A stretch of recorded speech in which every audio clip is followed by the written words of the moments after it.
আমার বিয়েটা যে কেমন একটা বিশৃঙ্খলার মধ্যে হয়েছে তা বোঝাতে পারবো না। কখনো বাবা রাজি না, আবার কখনো মা, কখনো আবার তারা দুজনে রাজি কিন্তু বাকি আত্মীয় স্বজন রাজি না। কিন্তু এর মাঝে কেউ একটু আমাকে জিজ্ঞাসাও করলো না আমি কি চাই। একজন ভালো বেতনের পাওয়া ছেলে দেখে বিয়ে ঠিক করার জন্য সবাই পাগল হয়ে গেল। যারা রাজি ছিল তাদের রাজি হওয়ার কারণ ছিল তিনি অনেক সুদর্শন পুরুষ, ভালো চাকরি করে। আর যারা রাজি ছিল না তারা রাজি ছিল না কারণ তিনি অবিবাহিত পুরুষ নন, কারণ এর আগেও তার বিয়ে হয়েছিল। তারপর কেমন একটা হবে হবে না এর গোলকধাঁধার মধ্যে অবশেষে বিয়েটা হয়েই গেল। আসলে আমাকে জিজ্ঞাসা করলে আমি রাজি হতাম নাকি হতাম না জানি না। আফসোস তবুও থেকে যাবে যে কেউ আমাকে জিজ্ঞাসা পর্যন্ত করে নেই যে বিয়েতে আমি রাজি কিনা। তারপর খুব ঘরোয়াভাবে আমার বিয়েটা হলো, এক্কেবারে অস্বাভাবিকভাবে। এতটাই অস্বাভাবিক যে আমাকে পুরাতন কাপড়ে বিয়ে দিয়ে দিল। নতুন শাড়ি যেটা বিয়ের উদ্দেশ্যে ওরা এনেছিল সেটা পরার সময় খেয়াল করে দেখা গেল শাড়িটার প্রতিটি ভাঁজে ভাঁজে ছেঁড়া। বিষয়টা খুব অবাক করার মতো ছিল, কারণ শাড়িটা আমার শাশুড়ি ও বড় ভাসুরের স্ত্রী গিয়ে কিনেছিল। মেয়ে মানুষ অনেক খুঁটিয়ে দেখেন, তাহলে এমন একটা ভুল কিভাবে হলো তাদের? তারা খুব লজ্জা পাচ্ছিল, এটা বোঝা যাচ্ছিল তারা ক্ষমা চাওয়ার ভঙ্গিতে।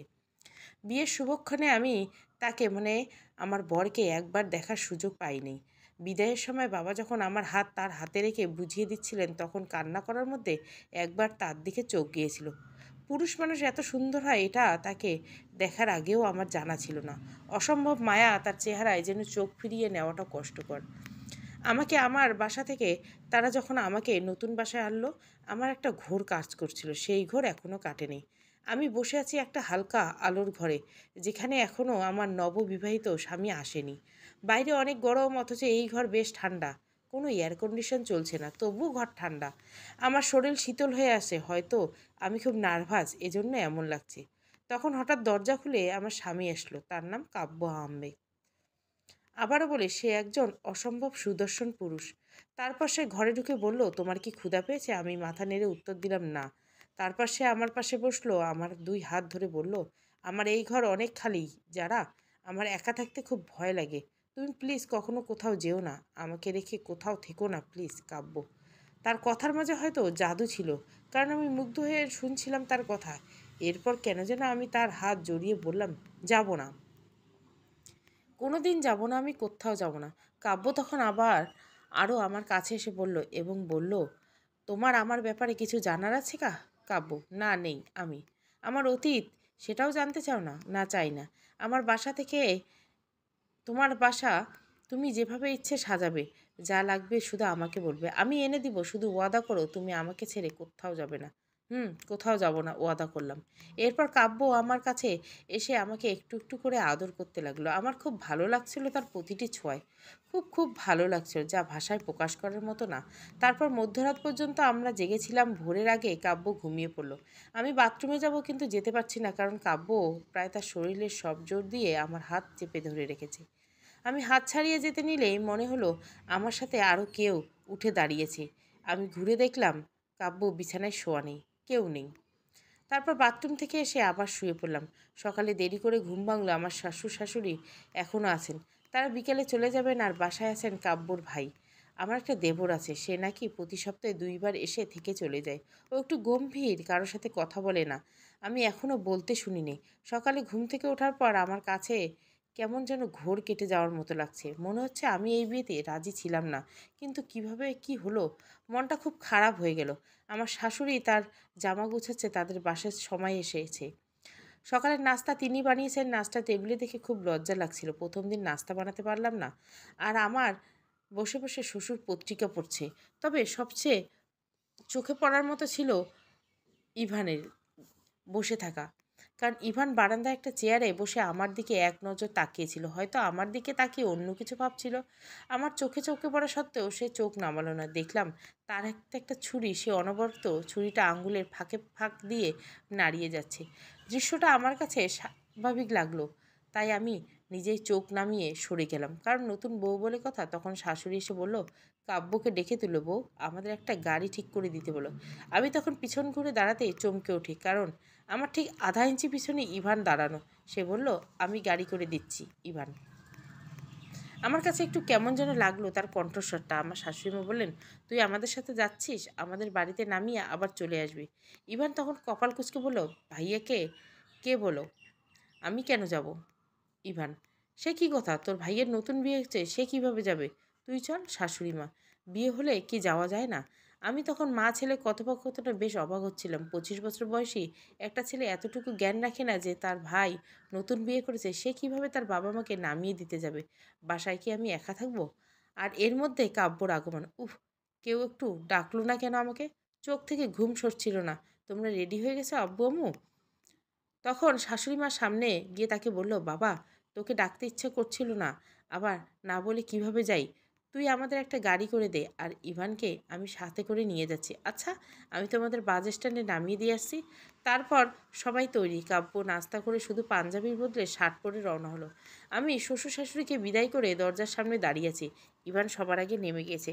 তখন তাদের সামনে কাব্য এসে আমার কপালে চুমু দিয়ে বলল, একা একা ভয় পেও না, আনিসের মা কিছুক্ষণের মধ্যে চলে আসবে। আমি ওনাকে ফোন দিয়ে করে বলে দিয়েছি, তুমি নাস্তা করে নিয়ে আমি দ্রুত চলে আসবো। কাব্য তখন আমার লজ্জা লাগছিল, সাথে ভালোও লাগছে। তারপর ওরা চলে গেল। আমি আমার মোবাইল খুঁজে মাকে ফোন করলাম। কাল থেকে এখনও কথা হয়নি। আমি খুব আয়েশ করে নাস্তা টেবিলে বসে রুটি খাচ্ছি, সাথে ডিম ভাজি ও সবজি ভুনা। বেশ মজার রান্না। পাশাপাশি মায়ের সাথে কথা শুরু করলাম। কে কেমন এই বলা দিয়ে কথা শুরু। তখন হঠাৎ কথা বলতে বলতে আমার মনে হলো কাব্য দরজার বাইরে থেকে ডাকছে, যারা দরজাটা খুলো। আমি দৌড়ে দরজা খুলে দিতে দেখলাম সেখানে কেউ নেই। বাসাটা সিঙ্গেল ইউনিট। আশেপাশে অন্য কোনো ফ্ল্যাট নেই, কেউ নেই। তাহলে কে ডাকলো আমাকে? মা এখনও লাইনে। তখন আমি মাকে জিজ্ঞাসা করলাম, মা, তুমি কিছুক্ষণ আগে তোমার জামাইয়ের আওয়াজ শুনেছো? মাকে জিজ্ঞাসা করার কারণ ছিল এই যে আমার কানে যেই ডাকের আওয়াজ এসেছে তার জোরেই শোনা গেছিলো, হয়তো মাও শুনবে এত জোরে আওয়াজ। কিন্তু মা উত্তরে বলল সে কিছুই শোনেনি। তখন আমি একটু ঘাবড়ে গেলাম। ফোনের লাইনটা কেটে দরজার দিকে তাকিয়ে আছি।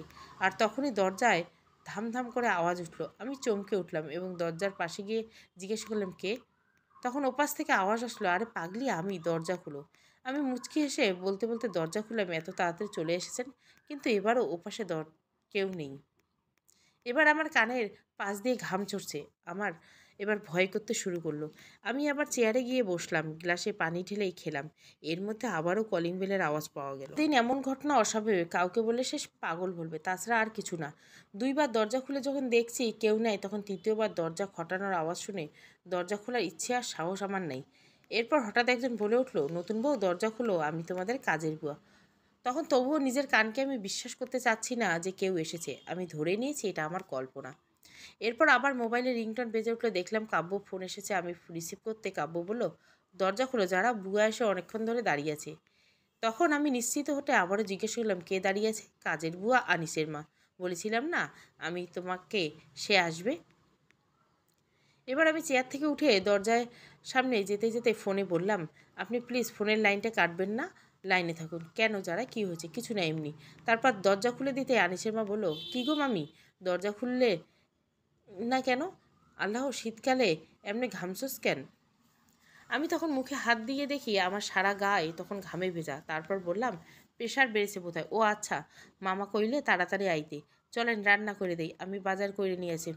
তারপর আনিসের মা ঘরে ঢোকার পর আশ্চর্য ঘটনা বন্ধ হয়ে গেল। সে অনেক কথা বলে, আমি শুনতে শুরু করলাম যাতে আমার মনোযোগটা বদলে যায়। কিছুক্ষণ পর কাব্য চলে আসলো। কাব্য ঘরে ঢোকার সাথে সাথে আনিসের মা বোবা হয়ে গেল। কোনো কথাই তার মুখ দিয়ে আর বের হয় না। দুপুরের রান্না আনিসের মাই করে গেল। খাওয়া দাওয়া শেষে কাব্য আমাকে তাদের এলাকাতে হাঁটতে নিয়ে বেরোলো। ঘোরাফেরা শেষে কাব্য রাতের আয়োজন করছে। সে নিজে হাতে রান্না করে আমাকে খাওয়াবে এবং আমি যতদিন বেঁচে থাকবো আমি যেন কখনোই চুলার পাশে না যাই, এটাই তার অনুরোধ। সত্যি এমন স্বামী পাওয়া যে কোনো মেয়ের জন্য ভাগ্যের ব্যাপার। রাতে ঘুমানোর সময় আমার যতটুকু মনে আছে, সে আমাকে মাথায় হাতিয়ে দিচ্ছিল, আরেক হাত দিয়ে শক্ত করে আমার হাত ধরে রেখেছিল। তারপর ঘুমের রাজ্যে হারিয়ে যাওয়া। পরদিন রবিবার সূর্য ওঠার আগে কাব্য উঠে গেল। সকালে নাস্তা বানিয়ে আমাকে ডেকে তুললো। নাস্তা তৈরি করে আমার সামনে এনে দিয়ে বলল, ম্যাডাম, ঘুম কেমন হয়েছে?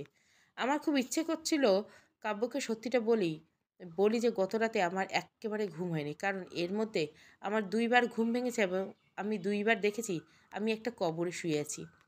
একবার দেখেছি একটা কুকুর এসে আমার পায়ের বুড়ো আঙুল কামড় দিচ্ছে, আরেকবার দেখলাম 4-5 জন লোক আমাকে কবরে ফেলে সমানে মাটি দিয়ে যাচ্ছে। কিন্তু আমি এমন কিছুই বললাম না। আমি শুধু বললাম, হুম, ভালো হয়েছে।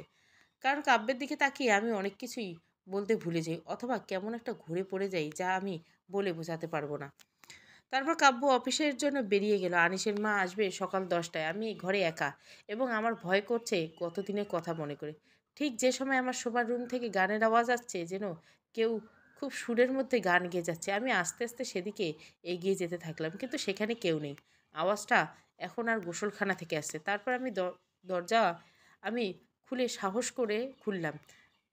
আর খুলতেই এক অর্ধ উলঙ্গ মহিলাকে দেখতে পেলাম। সে বাথটাবে বসে আছে, তার চুলগুলো দিয়ে পিঠটা ঢাকা। সে গান গেয়ে যাচ্ছে। আমি তাকে কিছু জিজ্ঞাসা করব, এর আগে সে বলে উঠল, আলমারিতে নীল টাওয়ালটা আছে, দাও তো। এই কথা শোনার পর আমি সেখান থেকে শুধু চিৎকার দিয়ে পালালাম, দিয়ে অন্য ঘরে দৌড়ে এসে রইলাম। ঘড়ির দিকে তাকাচ্ছি বারবার, 10টা বাজতে এখনও অনেক দেরি। আনিসের মা না আসা পর্যন্ত আমাকে একা থাকতে হবে। হয়তো এসব হ্যালুসিনেশন বারবার জ্বালা দিবে। হ্যাঁ, এসব কিছু হয়তো মাত্র হ্যালুসিনেশন। তারপর আমি দরজা খুলে সিঁড়ি বেয়ে নেমে যেতে চাইলাম, কিন্তু কি আশ্চর্য, 3তলা বসার সিঁড়ি শেষ হচ্ছে না। আমি যতবার নিচে নামছি ততবার আমাদের বসার দরজার সামনে এসে দাঁড়াচ্ছি। এভাবে অনেকবার হাঁপিয়ে উঠেছি আমি, বুক শুকিয়ে আসছে আমার। কোনো কিছু ভেবে ওঠার আগে আমি জ্ঞান হারালাম। যখন চোখ খুললাম, আমার পাশে আনিসের মা বসে আছে। আমি আমার ঘরে বিছানায় শোয়া। তখন আমি উঠে বসলাম, আর আনিসের মা বললেন, মামি, ভাগ্য ভালো আমার কাছে একটা চাবি ছিল, নইলে তো আজকে কি হইতো আল্লাহ জানে। কিন্তু আমার মাথায় কিছুই কাজ করছিল না। আমি এখনও কিভাবে, আনিসের মা কি করে আমাকে বাইরে থেকে এনেছে, এসব চিন্তা না করে জিজ্ঞাসা করলাম, খালা, আপনি আমাকে ঘরে এনেছেন? ও মা, কি কয়, ঘরে আনুম কেন? আমি তো দরজায় আসিল, তাই দরজা খুলতাছেন না? আমি আইসা চাবি দিয়ে খুলি। কালকে মামা আমারে একটা চাবি বানাই দিছে। ও আচ্ছা। এখন আমার ভয় করছে, খুব ভয়। এমনটা হওয়ার কথা না, আমি তো সিঁড়ির সামনেই ছিলাম। তাহলে এখানে কিভাবে আসলাম? আনিসের মা রান্নাঘরে চলে গেল। আমি একা একা থাকতে চাচ্ছিলাম না। আমিও একটা চেয়ার নিয়ে রান্নাঘরে পাশে গিয়ে বসলাম। তখন আনিসের মা বলল, মামি, গোসল করেন না কেন? 12টা বাজে গেছে, গরম পানি লাগবো? আমি গোসলখানার দিকে তাকিয়ে বললাম, আজকে গোসল করবো না, কারণ ভয়টা আমার কয়েক জায়গায় থেমে গেছে। ওই মহিলা যদি আবার সে, কি কন কি না কন, বিয়ের পর তাড়াতাড়ি গোসল করতে হয়। আগের ভাবি তো অনেকক্ষণ ধরে গোসল করতো, বইয়া বইয়া গান গাইতো গোসলখানায়। হঠাৎ আনিসের মায়ের কথা শুনে আমার কলিজাটা পানি শুকিয়ে গেল। যেই মহিলাকে আমি আজ দেখেছি সেও গান গেছিল। উনি কি তাহলে? বিয়ের তাড়াহুড়োতে আমি শুধু শুনেছিলাম আমার স্বামীর আগের স্ত্রী একদিন খুব জ্বর নিয়ে সিঁড়ি দিয়ে নামতে গিয়ে গড়িয়ে পড়ে গেছিল, আর সেখানেই মারা গেছিল। উনি গান গাইতেন খেলা, গান গাইতেন, আর অনেক হাসি খুশি আসলো। সারাটা দিন কথায় কথায় হাসতো। আমারে ছাড়া তো কিছুই বুঝতো না। ভালো আসিল অনেক। আহারে মাইয়াটা। হঠাৎ তখন পাশ থেকে কারো হাসির আওয়াজ আসছে। আমি ঘাড় ঘুরিয়ে তাকাতে দেখলাম একজন মহিলা আমার উল্টো পাশে পিঠ ঘুরিয়ে বসে পায়ের নখে নেল পালিশ দিচ্ছে। আনিসের মা তখন আমার গায়ে হাত দিয়ে বলেন, মামি কি অসুস্থ? এত ঘামতেছেন কেন? তখন আরেকবার ঘুরে তাকাতেই দেখলাম আশেপাশে কেউ নেই। আমি পাশে অস্থির হয়ে পড়ে আছি। খালা, আপনি আজকে আপনার মামা না আসা পর্যন্ত আমার সাথে থাকতে পারবেন প্লিজ? এইটা কেমনে করি? বাসায় পোলাপান আছে, রান্ধন লাগবো, খাওয়ান লাগবো। ওগো, নইলে খালি পেটে থাকতে হইব। আপনি ওদেরকে আজ এই বাসায় আসতে বলেন, এসে এখানেই খেতে বলেন। না মামি, মামা আসলে অনেক রাগ হবে। না না, রাগ হবে না, আমি বুঝিয়ে বলবো। আপনার কি শরীরটা বেশি খারাপ? আমার শরীর ঠিক আছে, আপনি বেশি করে রান্না করেন। আপনার মামাকে আমি কিছুই বলবো না, আপনি ওদেরকে আসতে বলেন। তখন আনিসের বাবা মোবাইল হাতে ফোন নিয়ে ফোন করতেছে। আমি বসে আছি চেয়ারে, যেভাবেই, আর ঘুরে ঘুরে বারবার করে আশপাশ দেখছি। আজ আনিসের মা থাকা সত্ত্বেও আমি গানের আওয়াজ পাচ্ছি, হাসির আওয়াজ শুনতে পাচ্ছি। আচ্ছা, আনিসের মা কি শুনতে পাচ্ছে? আমি কি পাগল হয়ে যাচ্ছি? আমার সাথে কেন এমন হচ্ছে? সে কে? সে কি আমার স্বামীর প্রথম স্ত্রী? তারপর আনিসের মা তার বাসার সবাইকে ডেকে আমার বাসাতে খাওয়া দাওয়া করালো। এরপর কাব্য বাসার সবাইকে আগে, বাকি সবাইকে বিদায় করে আনিসের মা একা রইল। আনিসের মাকে এত সন্ধ্যা পর্যন্ত বাসায় দেখে কাব্যর বোধহয় ভালো লাগলো না। আমি তাকে বললাম, আনিসের মা যেতে চেয়েছিল, কিন্তু আমি ধরে রেখেছি। কিন্তু কেন ধরে রেখেছি তা বলিনি। বলতে কেমন যেন দ্বিধা লাগছিল। তারপর আনিসের মা চলে গেল। এরপর শুরু হলো আমার প্রতি তার ভালোবাসা। আমি কাব্যকে পেয়ে সারাদিনের সব ভুলে যাই, সব ভয় দূর হয়ে যায়। কাব্য আজকেও রান্না করলো। রান্নার পর সে আমাকে নিয়ে ছাদে গেল। ছাদে নিয়ে জ্যোৎস্না দেখতে দেখতে গান গেয়ে শোনালো। কিন্তু গানটা আমি শুনেছি, হ্যাঁ শুনেছি, ওই মেলি গলার গান। এই কথা ভাবতে ভাবতে পাশ থেকে হঠাৎ একই গান মেলি গলায় বেজে উঠল। আমার ডান পাশে কাব্য ছিল, কিন্তু আমি দেখলাম এখন সে নেই। আমার শরীর হাত পা ঠান্ডা হয়ে যাচ্ছে, পিছন থেকে গানের আওয়াজ ভেসে আসছে, সেটা দেখার সাহস আমার নেই। তবু অনেক সাহস নিয়ে পিছনে ঘুরতে কাব্য আমাকে জড়িয়ে ধরলো আর আমাকে ধরে বলল, কি হয়েছে তোমার? এত জোরে চিৎকার দিলে কেন? কি আশ্চর্যের ব্যাপার, আমি তো চিৎকার করি নাই। তাহলে সে কোত্থেকে চিৎকারের আওয়াজ পেল? আমি কি সত্যি চিৎকার করেছি? তাহলে কি আমি সব ভুলে যাচ্ছি? আমি তখন কাব্যকে কোনো উত্তর দিলাম না। আমরা বাসায় চলে আসলাম। ঘুমানোর আগে মুখ হাত ধুয়ে যখন ড্রেসিং টেবিলে মুখ দেখছিলাম, তখন মনে হলো আমার পাশ দিয়ে কেউ গেল। ফিরে তাকালাম, কাউকে দেখলাম না। তারপর ঘুমানোর জন্য প্রস্তুতি নিব, তখন কাব্য বলল, যারা, তোমার শরীর কি খারাপ? কই না তো, তোমাকে দেখে তেমনটাই মনে হচ্ছে, কেমন দুর্বল দুর্বল দেখাচ্ছে। আমি একটা ডিম সিদ্ধ করে নিয়ে আসি। না লাগবে না, আমি ঠিক আছি। তুমি ঠিক নেই? আমি ডিম আনতে যাচ্ছি, তুমি ঘুমিয়ে পড়ো না, আমি আসছি। আমি তখন তাকে মানা করেও ফেরাতে পারলাম না। কাব্য যাওয়ার পর আমি রান্নাঘর থেকে একজন মেলি গলার গান শুনতে পাচ্ছি, তাই এগিয়ে গেলাম। গিয়ে দেখলাম কাব্য ডিম সিদ্ধ দিয়েছে এবং সেখানে সে চুলার পাশে দাঁড়িয়ে আছে, আর তার পাশে দাঁড়িয়ে আছে কালো শাড়ি পরা একজন মহিলা। আমি হঠাৎ চমকে উঠলাম। তারপর আমি বললাম, কে আপনি? কথাটা শুনে কাব্য ঘুরে তাকালো। কে আপনি মানে? হঠাৎ কাব্য এগিয়ে আসতেই একটা ছায়া হয়ে গেল, ওই মহিলা হারিয়ে গেল। আমি আর কিছু জিজ্ঞাসা করার অথবা বলার সাহস পেলাম না, শুধু বললাম, কিছু না।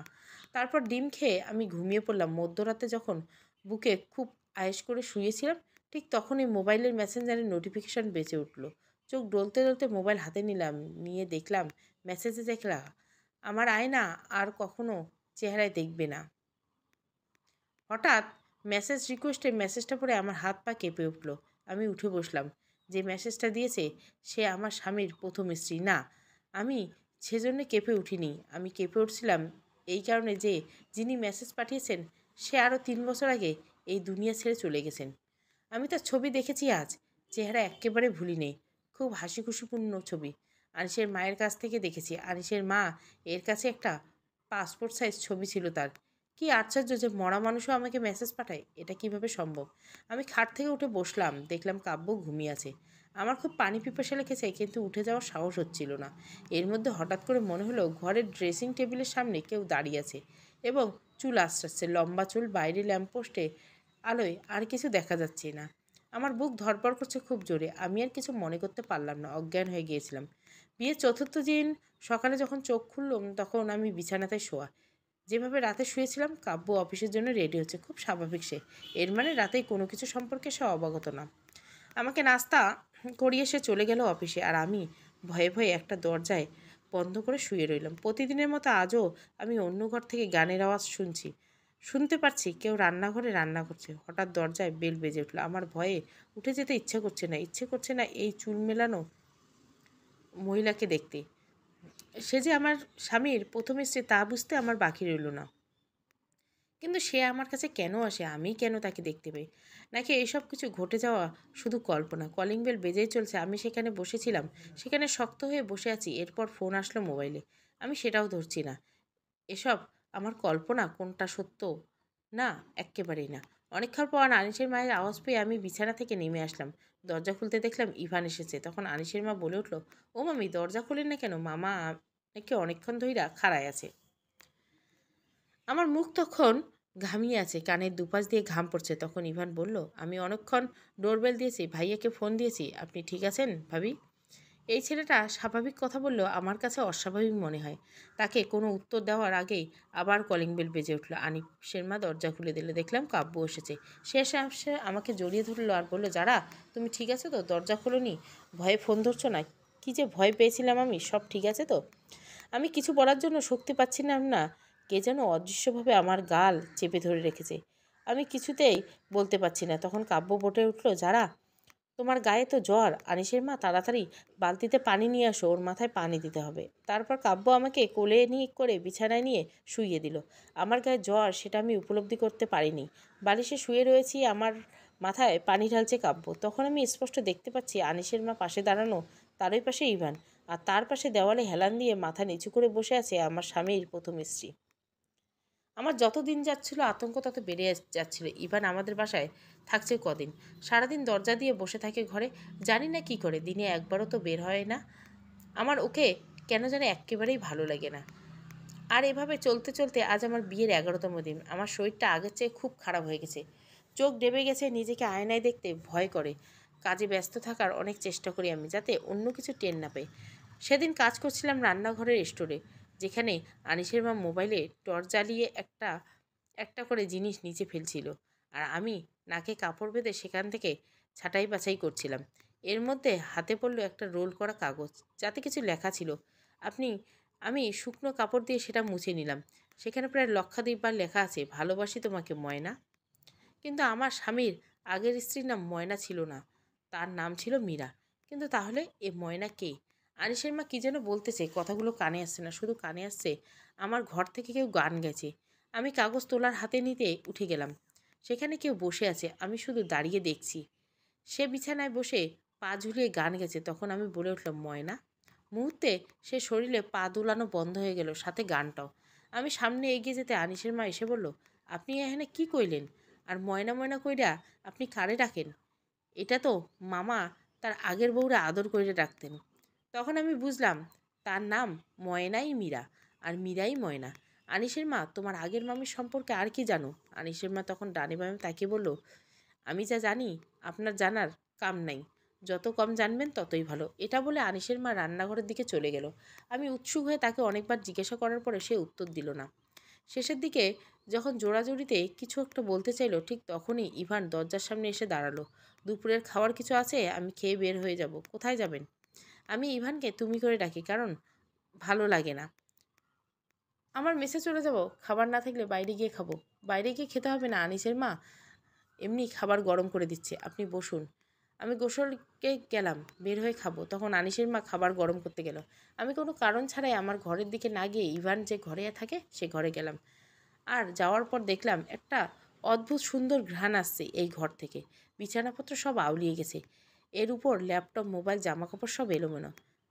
তখন কোনো স্পর্শ ছাড়া ইভানের ল্যাপটপের লাইটটা জ্বলে উঠলো। আর হঠাৎ আমি দেখলাম ল্যাপটপের স্ক্রিনে আমি আমি মানে আমি সম্পূর্ণ উলঙ্গ শরীরে। কিন্তু এটা তো আমার শোবার ঘরের ছবি, বোধহয় গত পরশুর ছবি, আমাদের স্বামী স্ত্রীর সঙ্গমের পরের মুহূর্ত এটা। এই সময়টা কাব্য আমার পাশ থেকে উঠে গিয়ে বাথরুমে গিয়েছিল। এটা ভাবতে ভাবতে হঠাৎ ল্যাপটপের লাইট আবারও বন্ধ হয়ে গেল, একাই একাই। তখন আমার শরীর কাঁপতে শুরু করলো। আমি কোনো আওয়াজ না করে সেখান থেকে বেরিয়ে গেলাম। এসব কি হচ্ছে আমার সাথে? এ বিষয় নিয়ে আমি কোনো কিছুই কাউকে জিজ্ঞাসা করতে পারবো না। কেমন লজ্জার একটা কাজ করছিল। এটা কাকে বলা যায়? ছি! আচ্ছা, এটা আমার হ্যালুসিনেশন না তো? আচ্ছা, হ্যালুসিনেশন মানুষ নিজেকে উলঙ্গ দেখে?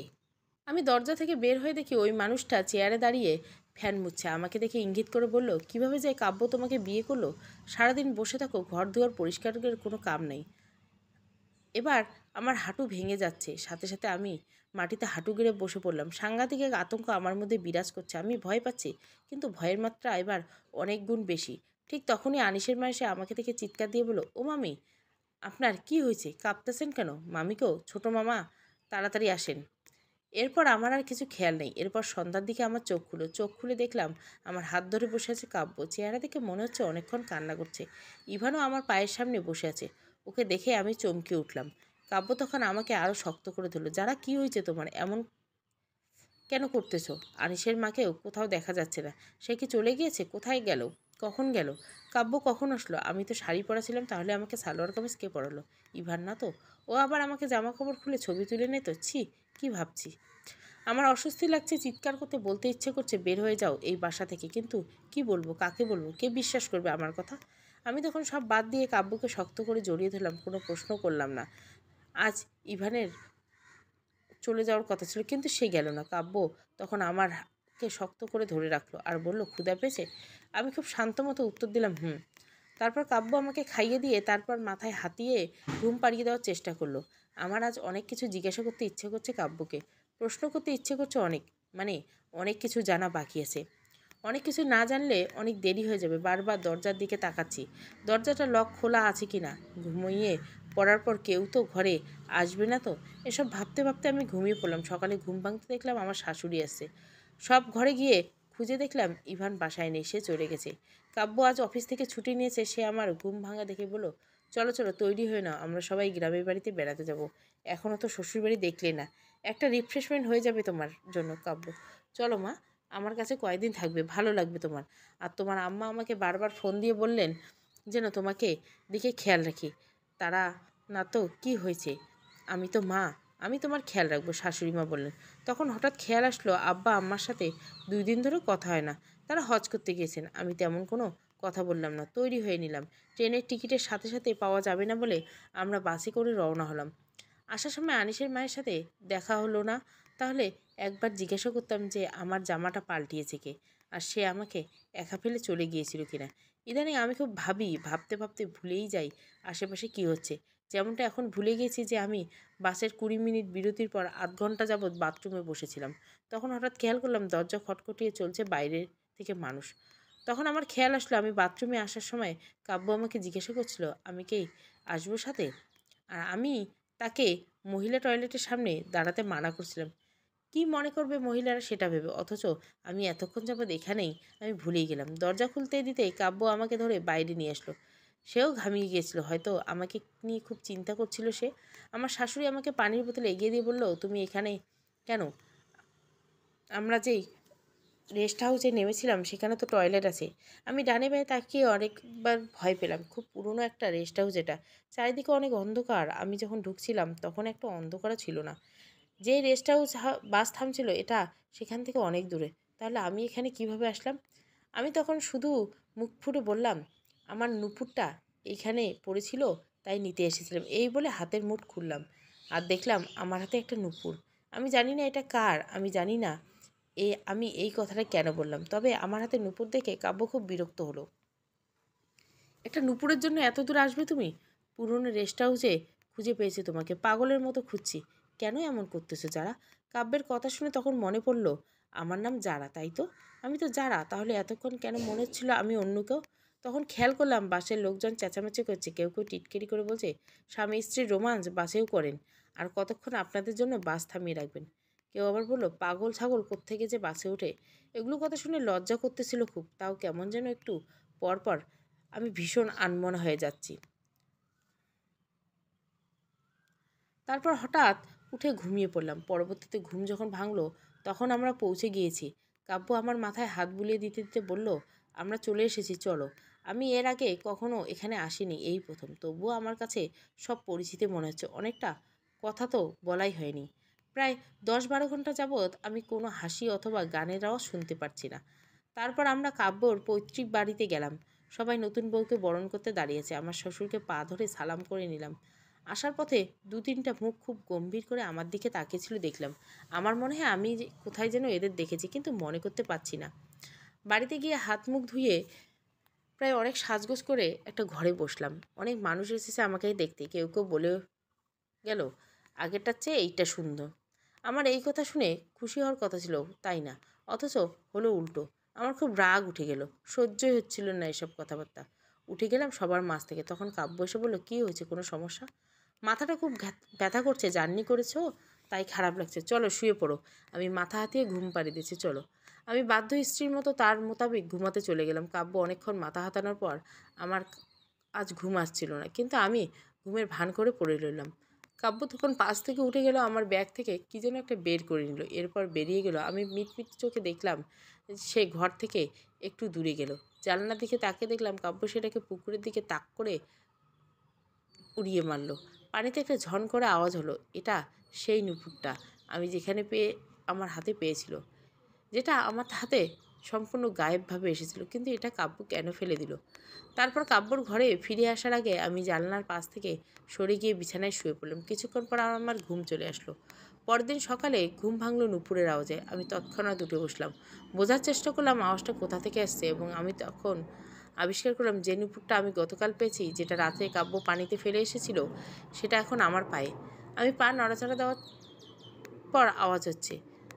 তখন দেখলাম কাব্য আমার পাশে শুয়ে আছে। আমি নুপুর দুটো হাতাচ্ছি, খুব ভালো লাগছে আমার, খুব বেশি।